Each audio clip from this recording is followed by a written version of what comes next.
आप देख रहे हैं आहट। मैं आपका दोस्त गौरव वापस आया हूँ एक सच्ची कहानी के साथ। तो चलिए बढ़ते हैं आज की कहानी की ओर। आज की कहानी एक ऐसी हवेली के बारे में है जो राजा महाराजा के समय में बनाई हुई थी, लेकिन पिछले 18 सालों से इस हवेली में आज तक कोई भी रहने के लिए नहीं आया है। इच्छा होने पर भी इस हवेली में कोई भी नहीं रह पा रहा था, क्योंकि लोगों का कहना था कि इस हवेली में भूत प्रेत का साया है।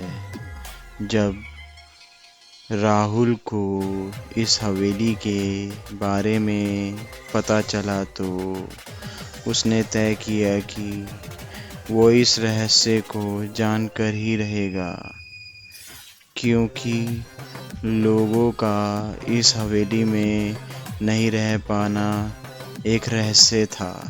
उसने मजबूत इच्छा शक्ति से हवेली में रहने की पूरी तैयारी कर ली। जब उसने हवेली के अंदर जाने के लिए पैर आगे बढ़ाया तो दरवाजे पे किसी अनजान व्यक्ति ने उसे रोक लिया और नज़दीक जाके बोला, कौन हो आप और किधर जा रहे हो?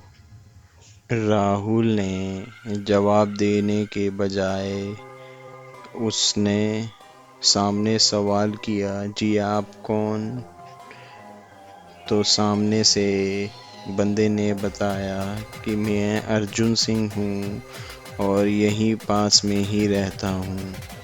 उसकी बात सुन राहुल ने कहा, ओ अच्छा, मैंने सुना है कि यह एक भूतिया हवेली है और यहाँ कोई नहीं आ पाता है, इसलिए मैं इस हवेली में एक दिन रुकने का फैसला किया है।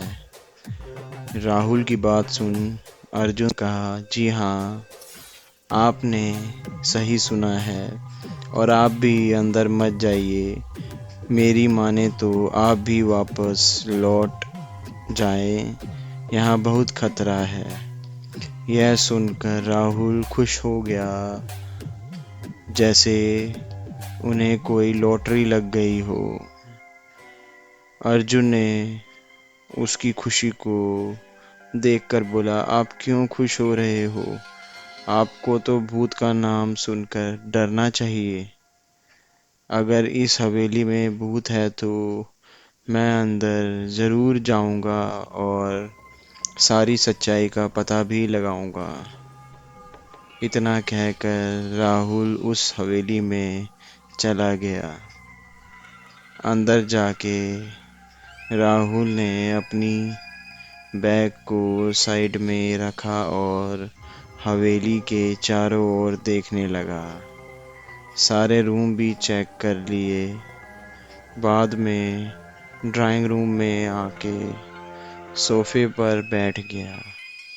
उसने वहाँ बैठकर दारू के 2-4 पैग भी पिए।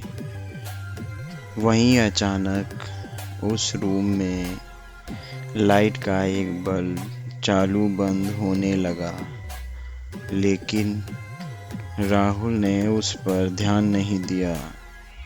थोड़ी देर बाद दूसरा बल्ब चालू बंद होने लगा।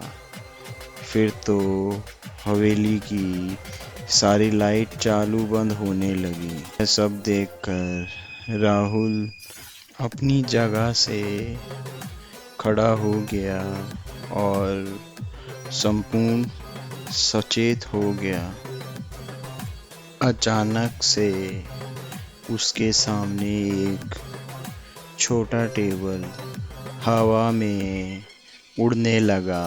करीब 6 फुट हवा में ऊपर जाके गोल गोल घूमने लगा। उसके बाद राहुल की ओर तेजी से आने लगा। राहुल ने तुरंत ही अपनी जगह बदल दी और दूसरी ओर चला गया और वो टेबल वहीं जाके गिर गया जहां राहुल खड़ा था। राहुल कुछ समझ पाता उतने में सोफे की शीट उसकी ओर आने लगी। वो जल्द खड़ा हो गया और छलांग लगा के दूसरी ओर कूद गया, जिसके कारण सोफा दीवार को टकराया और राहुल किसी न किसी तरह बच गया। अचानक सब कुछ शांत हो गया।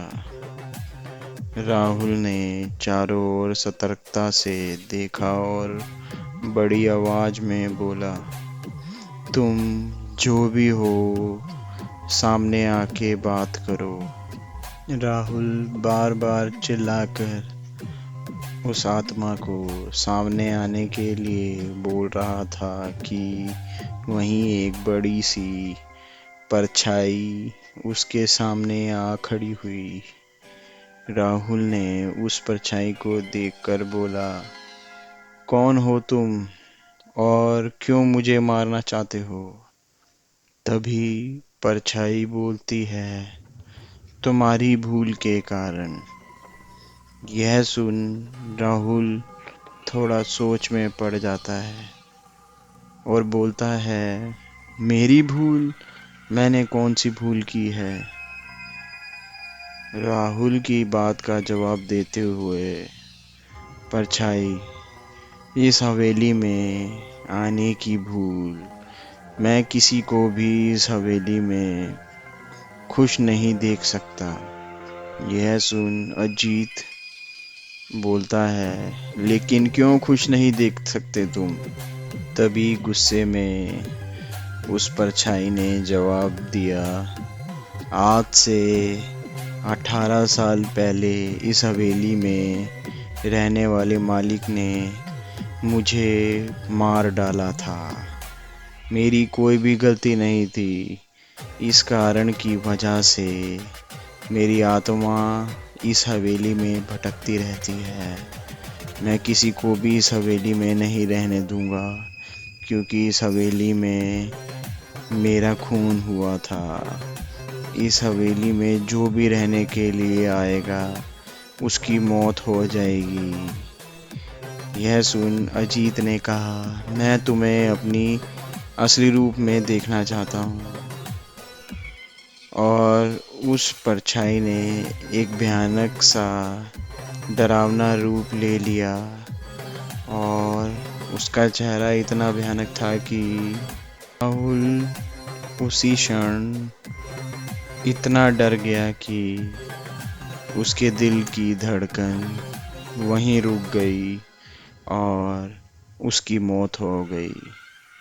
अगली सुबह अर्जुन ने गांव वालों को इकट्ठा कर राहुल के बारे में बताया और हिम्मत करके उस हवेली में जाने का फैसला किया। जब गांव वाले हवेली में गए तो उन्होंने राहुल की लाश देख उसे वहां से बाहर लाने का फैसला किया और उसके घर वालों को इत्तिला कर दिया। ये थी मेरी आज की कहानी। मैं आपका दोस्त गौरव वापस आऊँगा एक और सच्ची कहानी के साथ।